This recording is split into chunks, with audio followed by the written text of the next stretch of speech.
Buenas noches, amigos de la Jornada de Oriente. Bienvenidos a una emisión más de Las Reporteras, este espacio dedicado para quienes día a día les llevamos la información a través de nuestro periódico La Jornada de Oriente, a través de nuestras plataformas en internet, de nuestro sitio lajornadadeoriente.com.mx y nuestras plataformas en Facebook, en Twitter y en YouTube.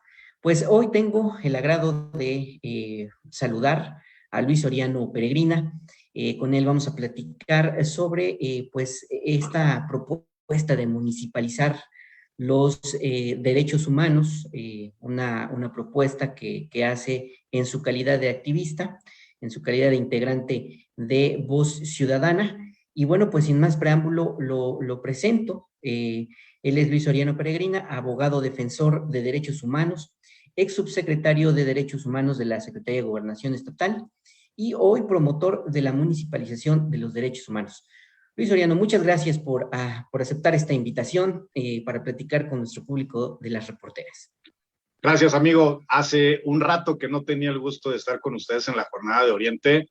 Es un verdadero privilegio volver a regresar con ustedes, saludar a todo su auditorio y saludos a todos los compas, que la jornada ha sido súper solidario con todas las acciones que hemos realizado.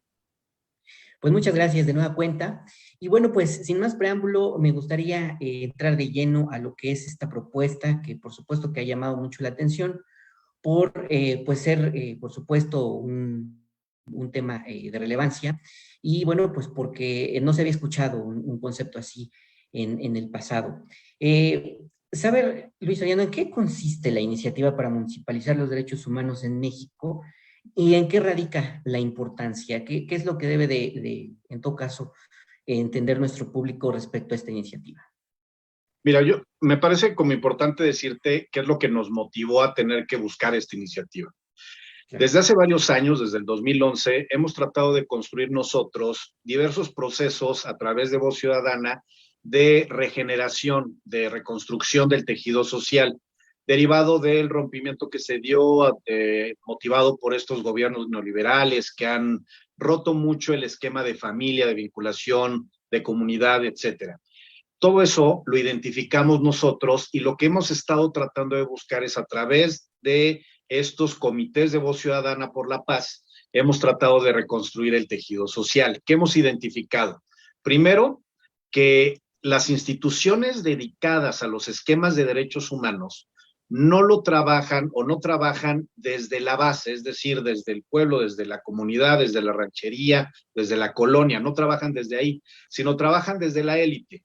Trabajan desde la Comisión Nacional de Derechos Humanos, tiran líneas de acción para poder realizar acciones a nivel nacional, que a su vez se la dicen a las comisiones estatales, y las comisiones estatales bajan las instrucciones o generan las acciones de manera genérica, ¿no? Y entonces se va perdiendo, se termina diluyendo muchas de las cosas que se tienen que realizar. Eso es por un lado. Ya cuando llegan al municipio o ya llegan a la gente, de repente ya no sabe la gente qué tiene que hacer, ¿no? Y quien pudiera ser el promotor, pues ya se perdió en todas estas bajas de estructura, ya no saben qué hacer. Ese es por un lado. Por otro lado, también identificamos que todas las acciones que se realizan se hacen desde un pensamiento general y no desde un pensamiento local, desde una acción local. ¿Qué quiere decir? No es lo mismo trabajar un esquema de derechos humanos vinculados al mar en el estado de Puebla, por ejemplo, ¿no? O trabajar un esquema de derechos humanos vinculados en el estado de Puebla, vinculados a un río, cuando a lo mejor en un municipio no hay ríos. O sea, no puedes trabajar de manera genérica todo. Y esto motiva también que los municipios, dentro de la misma normatividad que tenemos, los municipios digan, los derechos humanos no es una competencia de los municipios, es una competencia del Estado, es una competencia de la Federación. Al decir eso, significa que todos los municipios dicen, bueno, no me toca a mí hacer absolutamente nada, a mí no me corresponde eso le corresponde a la Comisión Estatal de Derechos Humanos, le corresponde a la Comisión Nacional de Derechos Humanos, y se queda sin atenderse esta situación.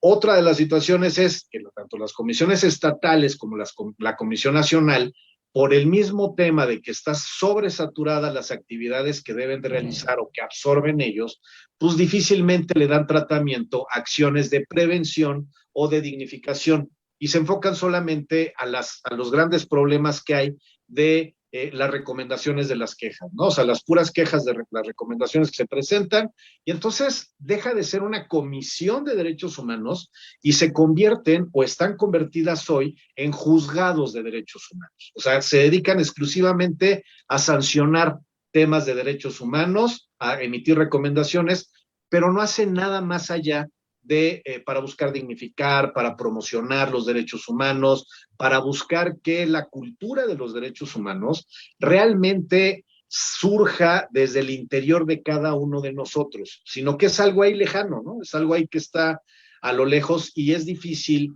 que pueda interiorizarse mientras no exista una campaña formal, una buena campaña de comunicación, etcétera. Ese es el problema que hay y eso es lo que hemos identificado.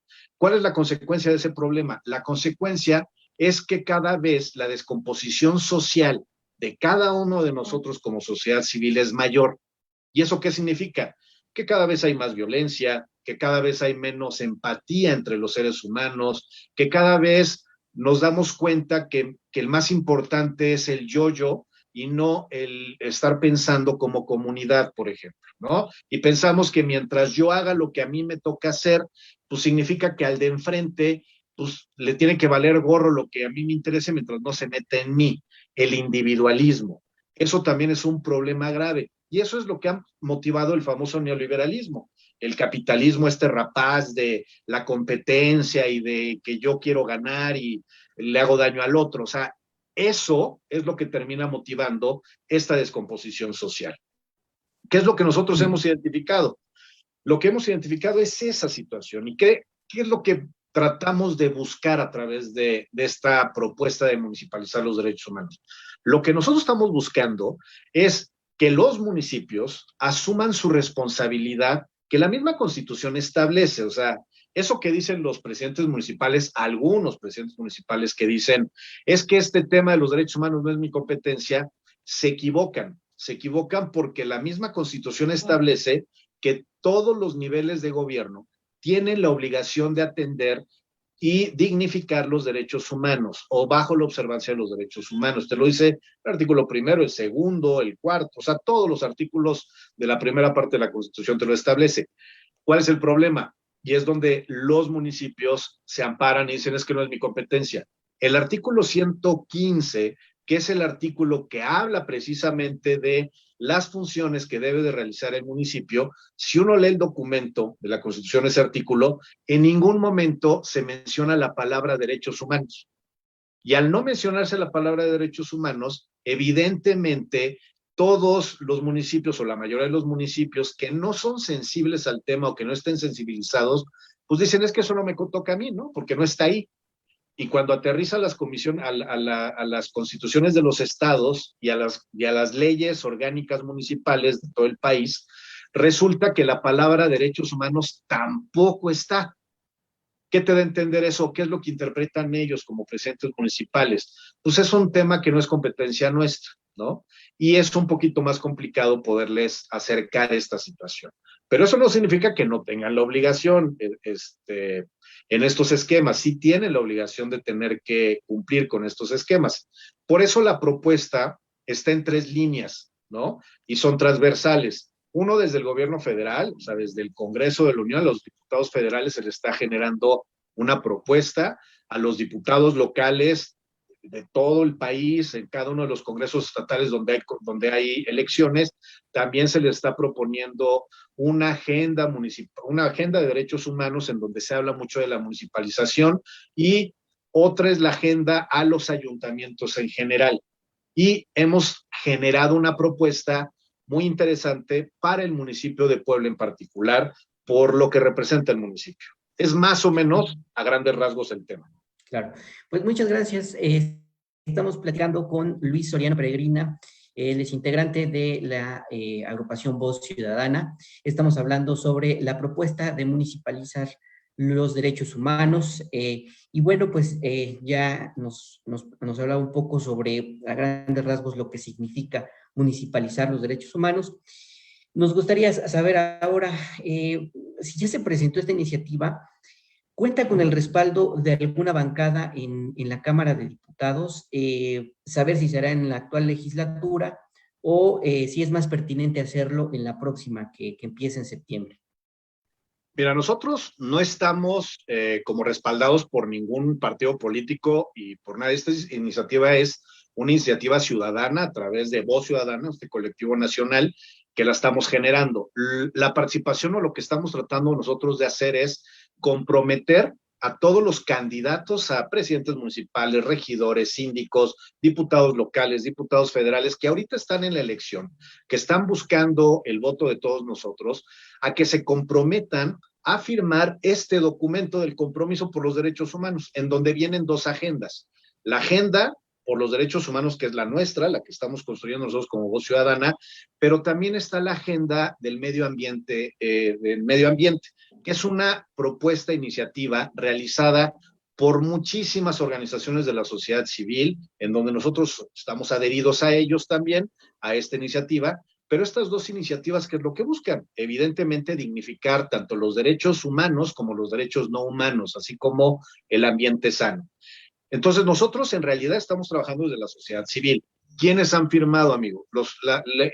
Hasta este momento, la única persona que ha firmado el compromiso ha sido Alejandro Carvajal, que es diputado por el partido Movimiento Regeneración Nacional, que está de candidato a diputado federal. Es el único que ha firmado hasta este momento.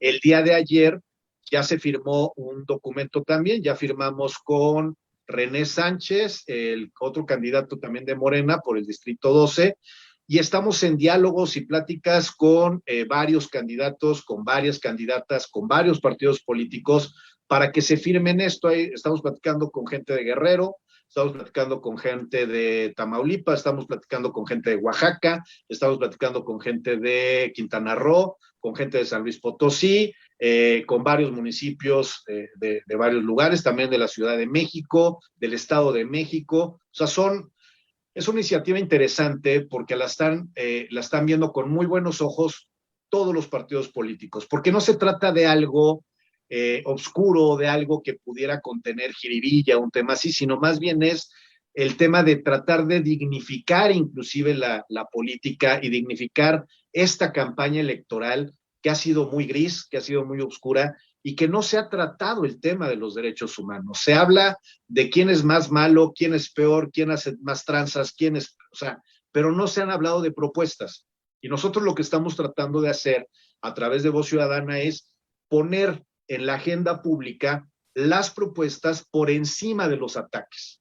Porque finalmente nosotros, los electores, los que vamos a votar por ellos, pues no vamos a votar solamente por el menos peor, sino vamos a tratar de votar por la persona que más nos llene el ojo con las propuestas que nosotros queremos, ¿no? Que nosotros buscamos, y que sea alguien, o una hombre o una mujer, que nos dé las oportunidades de romper con esta sinergia de violencia que se está viviendo, por ejemplo, ¿no? Entonces, estamos en esa línea, se está caminando, probablemente el día de mañana se firme a través de un partido político, por ejemplo, todos los diputados federales, diputados locales, presidentes municipales de todo un estado, probablemente lo vayamos a firmar el día de mañana. Entonces, estamos avanzando y vamos a seguir avanzando. Y es para todos los partidos, para todos.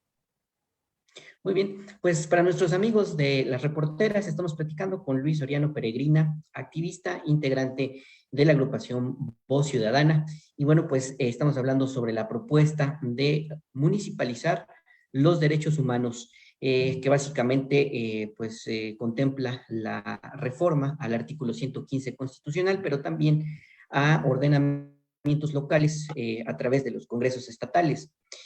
¿Cuáles son las atribuciones de los ayuntamientos en materia de derechos humanos que deben especificarse con claridad en el 115 constitucional? ¿Qué es lo que tiene que decir este artículo? Mira, desde la agenda de los diputados federales, lo que se está buscando es que el artículo 115 se le hagan ciertos ajustes a este artículo, pero principalmente se le incremente o se le adicione un inciso que vendría siendo como el inciso I, que claramente dice que los municipios tendrán la obligación de respetar, promocionar, difundir y dignificar los derechos humanos. ¿Qué quiere decir?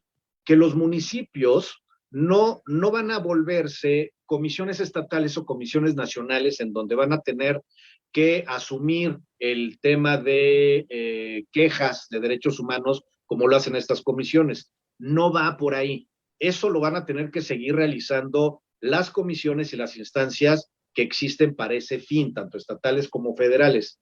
Lo que estamos buscando es que los municipios, en el tema del respeto, pero principalmente en el tema de la promoción y difundir los derechos humanos, es donde estamos nosotros apostándoles a la cultura de los derechos humanos. Es decir, provocar que los municipios, primero, las autoridades municipales, sepan que existen 30 derechos humanos, que existe todo un sistema de derechos humanos, que no solamente es una generación, sino son varios, o sea, todo lo que es el esquema de derechos humanos, y que no solamente lo sepan ellos, sino que además provoquen en los mismos ciudadanos del municipio este conocimiento de cuáles son los derechos humanos, como el derecho a poder protestar. Y eso significa que entonces los presidentes municipales o los ayuntamientos van a tener que saber que no le pueden estar diciendo al que está protestando que no lo haga, porque es parte de los derechos humanos, por ejemplo, esa es una. Pero también le pueden exigir al ciudadano que participe a través de la participación social de los ciudadanos con el mismo municipio. También es obligación del ciudadano generar esta participación con los municipios y no solamente estirar la mano y recibir algo, ¿no? O sea, todo este tipo de dinámicas en donde la cohesión social es fundamental, que es parte de los temas que estamos buscando fortalecer con esta reforma, es como se debe de ir caminando. ¿Qué provoca esto? Lo que estamos buscando provocar con esta situación es la regeneración del tejido social, el poder reincorporar estos valores humanos que necesitamos tener todos los ciudadanos, no solamente como individuos, sino como parte de una colectividad. ¿Por qué? Porque no podemos nosotros defender o proteger nuestros derechos humanos pensando en destruir los de enfrente, porque ahí es donde se da el tema del rompimiento social. ¿Cómo tenemos que construir estos esquemas? Hay muchísimas acciones que estamos buscando generar a través de los programas municipales de prevención de la violencia, derechos humanos y no discriminación, que desde que estuvimos en la Subsecretaría de Derechos Humanos, se los ordenamos a los 217 municipios del estado que tenían que construir bajo líneas muy específicas para ir caminando en la cohesión social, en el camino de la cohesión social. Y es precisamente estos programas o planes municipales, es como se puede ir construyendo, con lineamientos muy claros de vinculación y reconstrucción del tejido social. Muy bien, pues para nuestros amigos de las reporteras, seguimos platicando con Luis Soriano Peregrina, integrante del colectivo Voz Ciudadana, y bueno, pues estamos hablando sobre la municipalización de los derechos humanos. ¿Por qué crear una comisión que trate en específico el tema de los derechos humanos al seno de los cabildos a nivel nacional? Si nos puedes explicar ahora un poco sobre esta propuesta, que entiendo que es la creación de una comisión como las que trabajan los regidores en su labor diaria. ¿Cuál es el concepto y cuál es la importancia de la creación de una comisión? Bueno, para todo tu auditorio y para todos los que nos están viendo y escuchando, hay que tener claridad de cómo funcionan los municipios. Los municipios funcionan a través, los regidores son electos a través de una planilla, que son todos los que andan ahorita en campaña, y para su funcionamiento se organizan a través de comisiones. Y entonces está la comisión de gobernación, está la comisión de finanzas, está la comisión de salud, o sea, son comisiones integradas por regidores para poder realizar sus funciones como parte del municipio, ¿no? No hay que confundir estas comisiones con las comisiones nacional de derechos humanos, comisiones estatales de derechos humanos, son totalmente diferentes, pero así están conformadas en el municipio. ¿Qué es lo que se está proponiendo?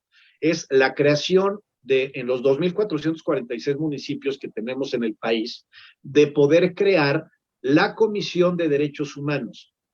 ¿Qué realiza la Comisión de Regidores de Derechos Humanos? Para que quede claro, ¿no? Para realizar qué actividades. Una de las actividades fundamentales es que desde esta comisión se tiene que detonar la exigencia de generar el diagnóstico de derechos humanos municipales con indicadores que nos digan cómo estamos en el municipio.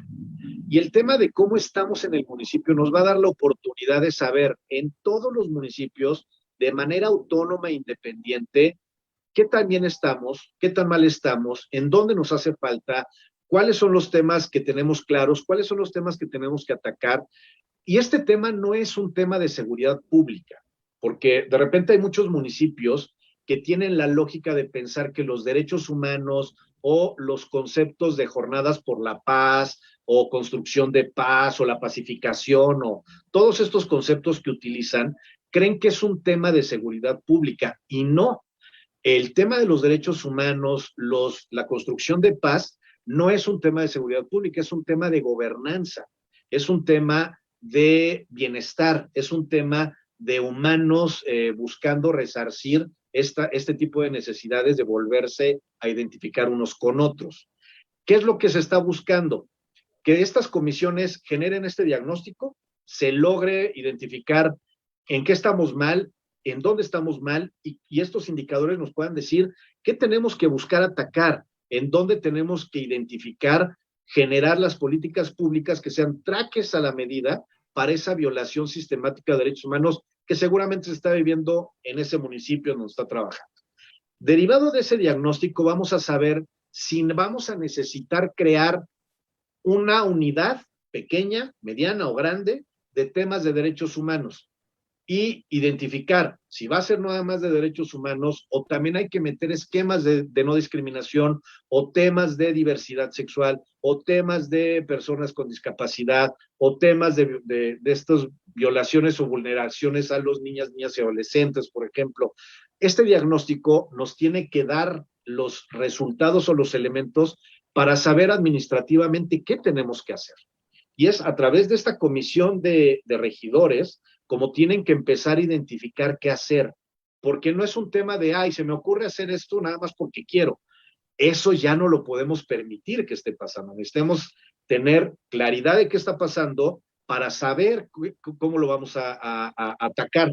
Por ejemplo, hay muchos en el estado de Puebla, por ejemplo, hay muchos centros comunitarios y en el país también, porque desde el 2004 el programa Hábitat, en ese entonces, ordenó la creación de centros comunitarios en todo el país. Y entonces en todo el país hay centros comunitarios o que están funcionando a través de los municipios o del Estado con recursos municipales. Y todos estos centros comunitarios, muchos de ellos están abandonados porque no saben qué hacer con estos espacios tan grandes o no les han sabido dar el uso. Estos centros sirven para fortalecer el esquema de cohesión social. Y estos cabildos y a través de estas comisiones de derechos humanos se tendrían que generar estos lineamientos transversales para la realización de actividades en estos centros comunitarios, por ejemplo, ¿sí? También tenemos que caminar en la ruta de armonizar las leyes municipales. Los cabildos lo que hacen es eso, digamos que es como la parte legislativa de los municipios y lo que hace es legislar a nivel municipal. Entonces, todos los municipios es buscar a través de los reglamentos, normativas de los municipios, la armonización de los derechos humanos con toda la legislación que hay. Hay legislaciones que están en contra de los derechos humanos y no han sido armonizadas, por ejemplo. Y mucho de esto es porque no existe una comisión de derechos humanos que esté enfocada a atender estos esquemas. En el municipio de Puebla en particular, estamos viviendo ya una comisión de derechos humanos e igualdad sustantiva de derechos humanos, igualdad sustantiva de género, que ya está funcionando en este momento. Cuando empieza esta administración, esa comisión era necesaria con esos dos rubros. ¿Por qué? Porque existía el Instituto Municipal de Atención a los Derechos de las Mujeres, pero no existía una Secretaría de Igualdad Sustantiva de Género. Hoy que ya existe la Secretaría de Igualdad Sustantiva de Género, lo que tenemos que hacer es separar la Comisión de Derechos Humanos y crear la Comisión de Igualdad Sustantiva de Género que se enfoque a atender el esquema de la alerta de género. Puebla es uno de los municipios que trae este esquema, a atender todas estas violaciones sistemáticas a los derechos de las mujeres y todos los esquemas y las líneas de acción para dignificar todos estos derechos de las mujeres. Y por el otro lado, tenemos la obligación de crear la Comisión de Derechos Humanos. Nosotros estamos proponiendo crear la Comisión de Derechos Humanos y no discriminación. ¿Por qué? Porque según reportes que ha habido de la CONAPRED, el estado de Puebla se tiene identificado como el estado con mayor índice en el esquema de discriminación en el país. Y a nivel mundial, el estado mexicano es uno de los estados que más discriminan en el mundo. Entonces, imagínense el nivel de discriminación que se vive en nuestro Puebla. Y tenemos que identificar por qué discriminamos tanto, dónde está la raíz de la discriminación, qué tenemos que hacer para romper con estos esquemas de discriminación y cuál es la ruta que tenemos que usar para ir caminando en este sentido. Y la única forma de poderlo hacer es desde un pensamiento transversal. Han sido loables los esfuerzos que ha realizado este municipio, por ejemplo, porque a través de esta Secretaría de Igualdad Sustantiva de Género han tratado de acuerpar todo este esquema de discriminación, de programas de paz, etcétera, etcétera. El problema es que no puedes pensar los derechos humanos desde uno de los grupos vulnerables hacia lo general. Tienes que partir de lo general, o sea, tu área general son los derechos humanos para transversalizar acciones de políticas públicas para todas y para todos, independientemente de en qué grupo sector te ubiques. tienen que ser transversales y tienen que ser para todas y todos. Ha sido enorme el trabajo que ha realizado esta Secretaría de Igualdad Sustantiva de Género en el municipio, pero no es suficiente. O sea, ahí no podemos distraer las acciones y los logros que han realizado ellas y ellos, sino tenemos que permitirles que ellos sigan desarrollando sus acciones y fortalecer esta área de los derechos humanos, que sean transversales y que tengan un pensamiento más de todas y de todos y no solamente de un sector. Muy bien. Más o menos eso es lo que se busca. Claro. Pues mencionabas ya un punto importante que queríamos preguntar respecto al funcionamiento precisamente de esta Secretaría de Igualdad Sustantiva de Género, en función de que, bueno, pues en Puebla hay una situación terrible, preocupante por el asunto tanto de los feminicidios. Ya hubo, digamos, una alerta a nivel nacional precisamente por esto. ¿De qué manera ha trabajado la comisión, la Secretaría y qué es lo que le hace falta en todo caso para poder vincularse con otras instituciones relacionadas con el tema?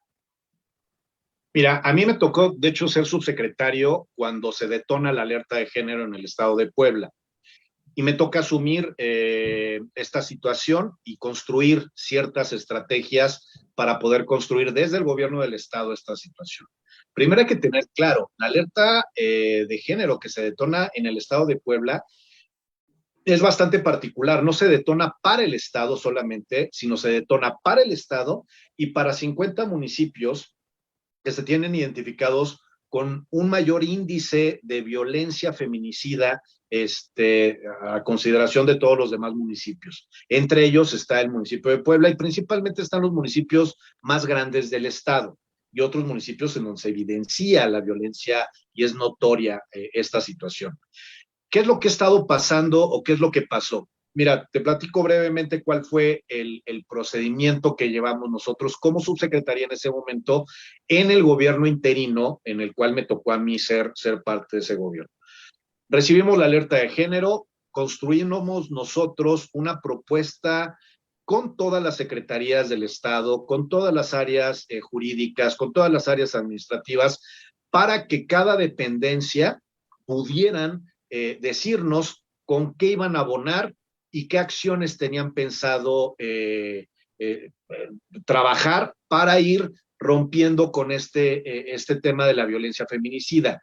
La lógica que teníamos nosotros en ese momento no era una lógica de cumplir, entre comillas, con las ciertas acciones que nos ordenaban hacer.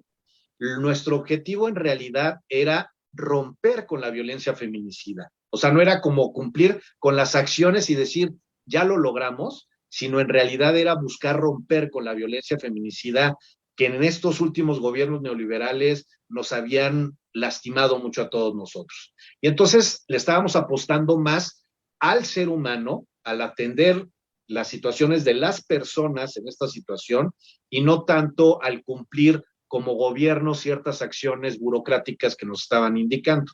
Pero también se cumplía con eso.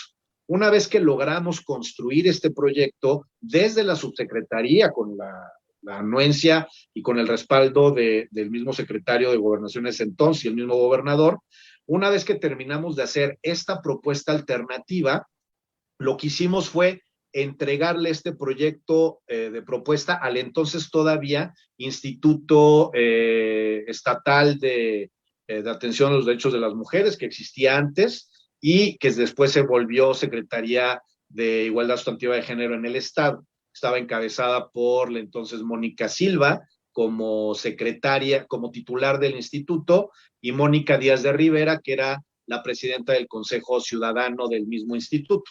A ella les entregamos la propuesta iniciativa y para que ellas tomaran lo que ellas consideraran oportuno. Desafortunadamente, las compañeras lo que hicieron con el proyecto fue hacerlo a un lado y mejor ellas generar sus propias propuestas, y al realizar sus propias propuestas no tomaron en cuenta muchas de las opiniones de las mismas dependencias habían hecho, en donde nos decían que estas acciones no las podían hacer porque el mismo esquema legislativo o ordenanzas legales que ellos tenían no era posible, o porque no tenían la posibilidad de poder tener el personal para ciertas acciones. O sea, empezó a haber una situación un poquito compleja, pero esto ya se dio casi al final del gobierno interino y cuando ingresó la nueva administración. Desafortunadamente, las acciones que quedaron son acciones que, a diferencia de nosotros que estábamos buscando romper con la incidencia de la violencia feminicida, estas nuevas acciones que propusieron desde el Instituto Poblano de las Mujeres y después Secretaría Sustantiva de Género, se enfocaron más al cumplir estas instrucciones que daban en la alerta y no tanto el pensar más en el ser humano, o sea, más en un tema administrativo, más que en un tema de derechos humanos, y la consecuencia ha sido la que conocemos. No ha habido una baja o ha descendido la violencia, al contrario, se ha ido incrementando.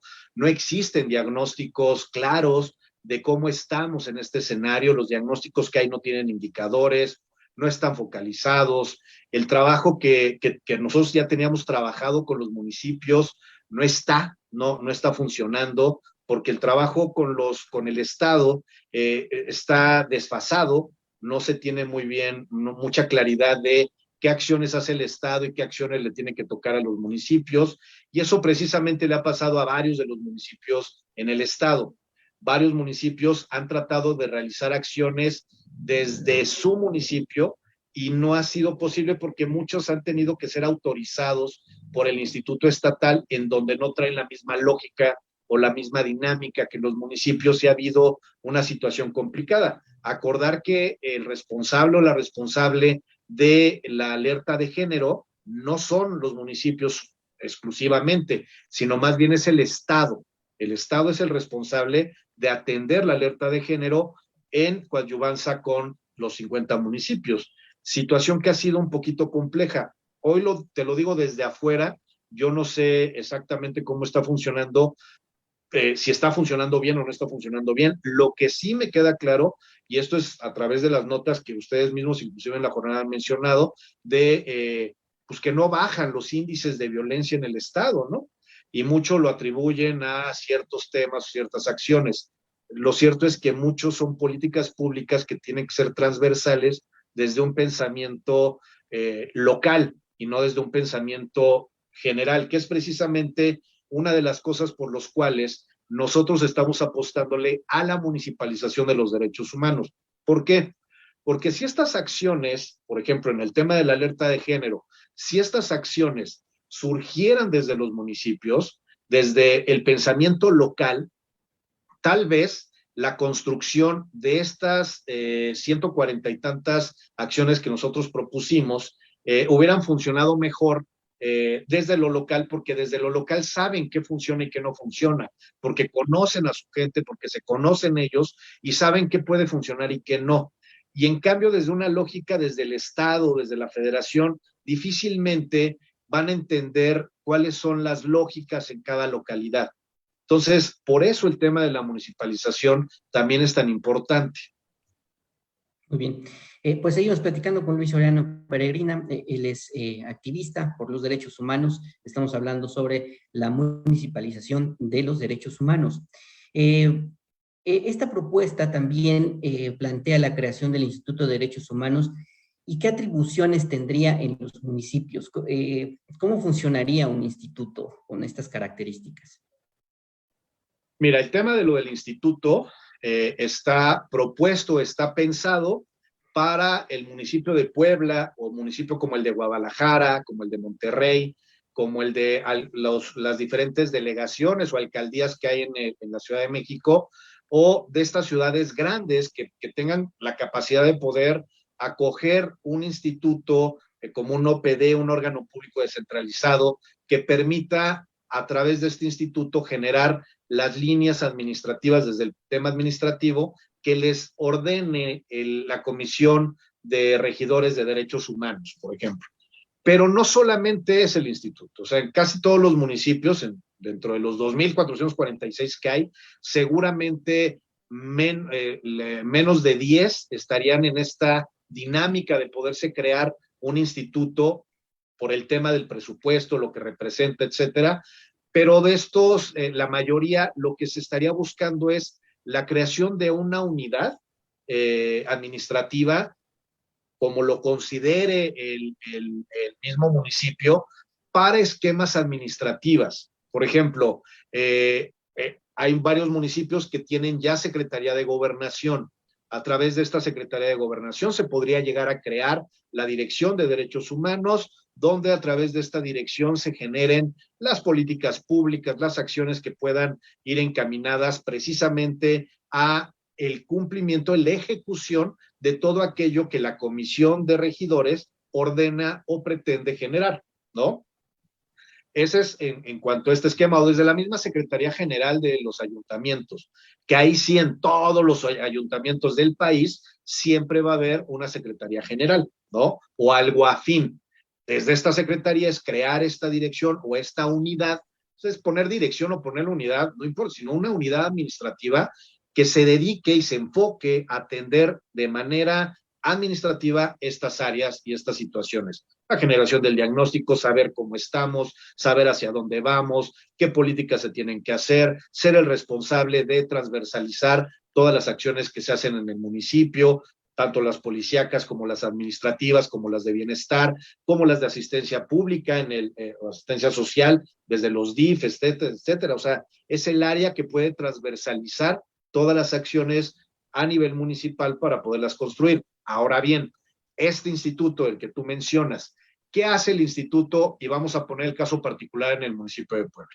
La intención y la propuesta en particular para el municipio de Puebla es la creación, y es una propuesta que tenemos hecha desde hace 3 años, y que se le hemos también propuesto a todos los candidatos en su momento, y que otra vez no quitamos el dedo del renglón, de crear el Instituto Municipal de Derechos Humanos y No Discriminación, que nosotros lo visualizamos como un organismo público descentralizado, que sea el responsable de atender todos estos esquemas de derechos humanos que te platico y que se dediquen también a promover los derechos humanos a través de todas las acciones necesarias que puedan ser culturales, sociales, recreativas, educativas, formales, informales, visuales, para el escucha, en concursos. Son muchas las actividades que te pueden permitir el generar esta cultura de derechos humanos,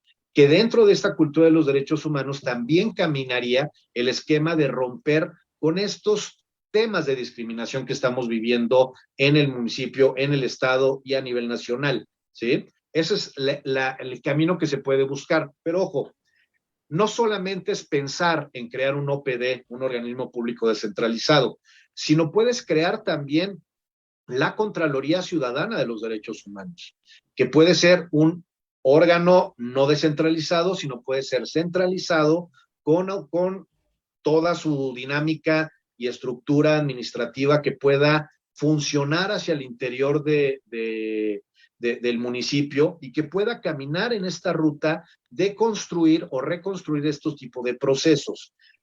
¿Qué procesos son los más importantes que en este momento tenemos que empezar a tomar en cuenta? Todos los sistemas municipales, estatales y el nacional trabajan bajo la lógica de la asistencia pública. Y el trabajar bajo la lógica de la asistencia pública representa que el servidor público o el sistema DIF en general, ve al usuario o su usuario, lo ve como un objeto de transacción. Es una persona que necesita algo y entonces yo le doy una despensa. Y no se le da nada más porque es un gobierno que regala despensas, sino porque sistemáticamente la ley de asistencia pública es lo que te marca. La ley de asistencia pública es darle a alguien lo que necesita sin necesidad de hacer nada más que darle lo que le cubre en ese momento la necesidad. Eso hace la asistencia pública. Y nosotros necesitamos empezar a repensar que no solamente debemos de actuar a través de la ley de asistencia pública, si tenemos que empezar a pensar de una forma mixta. Ok, sigamos apoyando bajo este concepto, porque no podemos quitarle lo que ellos ya tienen, porque dependen de esa despensa, dependen de ese apoyo, sino además tenemos que repensar de atenderlo desde una perspectiva de derechos humanos. Y entonces cabe relevancia no solamente a la ley de asistencia pública, sino la ley de derechos humanos. Y esta ley de derechos humanos es la que tiene que buscar dignificar el servicio a la gente. ¿Qué es lo que sucede? En muchos lados del país, lo que pasa es que ven a las personas como un objeto de comercio político, en lugar de verlos como sujetos de derecho. Y al verlos como objetos de comercio político, sirven para llenar meeting, para listas de asistencia, para hacer muchas cosas que motivan daños a la misma gente y les rompe su propia dignidad de estas personas que ya de por sí son vulnerables. Y el pensar desde una lógica de dignificarlos a través de los derechos humanos y verlos como sujetos de derecho, entonces rompes estos vicios ancestrales, neoliberales que existen y empiezas a pensar desde una lógica progresista, en donde lo que tratas de establecer es poner al ser humano como centro de todas las acciones que se realizan. Es decir, es el objetivo dignificarlo y no aprovecharnos de su necesidad para poderme posicionar yo en una posición de poder o de este tipo de situaciones. Ese es el sentido de este esquema. No es solamente crear esta unidad, que te digo, sino buscar armonizar las acciones que se realizan desde un esquema de derechos humanos. Es más o menos lo que es. Muy bien, pues seguimos platicando con Luis Horacio Peregrina. Lamentablemente tenemos el tiempo ya sobre nosotros. Quisiera nada más puntualizar una opinión sobre pues este escándalo que pues afectó a la sociedad poblana en general, porque al tratarse de un legislador que representa, por supuesto, a ciudadanos en Puebla, pues el caso de Saúl Huerta Corona, que ha sido acusado por es presuntamente está relacionada con violación de niños, de jóvenes. Y bueno, pues desde la perspectiva que tienes como activista, ¿qué opinión te merece esta situación? Si pudiera ser un poco breve esta opinión y pues prácticamente nos adelantamos, nos estamos despidiendo de esta emisión de las reporteras. Mira, es gravísimo lo que sucedió con él, pero no solamente es el caso de Saúl. Existen más de 76 casos que se tienen identificados por la sociedad civil que están señalando, se les tiene acusados de todos los partidos políticos por temas de violencia de género, por temas de abusos, por temas de todos estos relacionados que no deberían de estar en esta situación de ser candidatos o ser nuestros representantes. ¿Cuál es el problema? El problema es que los partidos políticos le están apostando más a la situación electoral, o sea, cuántos votos tienes o cuánto dinero tienes para invertir a la campaña, más que estar pensando en los perfiles que estás poniendo en las candidaturas. Y de repente encontramos a gentes como Saúl Huerta, personaje que debe de ser, con toda claridad lo tenemos que decir, tiene el derecho a ser juzgado, a tener que existir un juicio para determinar si es culpable o no lo es, pero antes o independientemente de si lo es o no lo es, en este momento evidentemente tendría que retirarse de todo este tipo de situaciones de poder para poder enfrentar la situación de manera decente y digna y no como lo está haciendo hasta este momento. Nosotros reprobamos esto que está sucediendo, no lo podemos permitir y no lo podemos tolerar. Y tiene que ir todo el peso de la ley a este tipo de personajes que desde el poder están queriendo aprovechar sus situaciones lamentables como las que están pasando con este señor, ¿no? Que hoy, por ejemplo, pone en jaque a todo un partido político por lo que está pasando con él o con lo que está pasando con otros candidatos de otros partidos o del mismo partido al que él representa. Entonces, sí es un tema delicado, tiene que ser atendido, pero principalmente tenemos que atender a las víctimas. Lo más importante, a Saúl Huerta, si lo meten a la cárcel, no lo meten, le hacen, ya es un tema que políticamente y jurídicamente se tiene que determinar. Pero lo más importante y lo que no podemos dejar de hacer es pensar en las víctimas. En las víctimas son menores de edad, tenemos que hablar con ellos, tenemos que buscar, tenemos que caminar en la ruta del acompañamiento con ellos y generar todas unas redes de protección para las víctimas, porque en estos temas lo prioritario no es la figura pública, lo prioritario son las víctimas, que terminan estando invisibilizadas frente a este tipo de fenómenos. Y es un exhorto que le hago yo a todos los candidatos, tanto del partido al que pertenece Saúl Huerta, como a los partidos que son opositores a este partido Morena, que en lugar de estar señalando y señalando y señalando solamente a Saúl Huerta, empiecen a proponer y a generar propuestas viables para poder romper y prevenir este tipo de hechos que son lamentables. Pensemos más en las víctimas y castiguemos a los victimarios, pero pensemos en cómo ayudar a la víctima. Yo creo que eso debe ser fundamental y eso desafortunadamente no está sucediendo. O sea, parecen depredadores políticos y parecen mercenarios políticos todos aquellos que se están colgando de esta situación que está pasando sin pensar en las víctimas. Y yo creo que por ahí sí tendríamos, todos los que tenemos vinculación con el tema de medios de comunicación o que tenemos acceso a redes sociales, a señalar también a todos aquellos mercenarios que solamente están aprovechando esta situación para beneficio propio, revictimizando todavía a las víctimas, que en este caso son menores de edad. Bueno, pues muchísimas gracias a Luis Soriano Peregrina por esta plática, por aceptar esta invitación a las reporteras. Y bueno, pues a nosotros no nos resta más que despedirnos, invitarlos, por supuesto, a la próxima emisión de las reporteras para la próxima semana.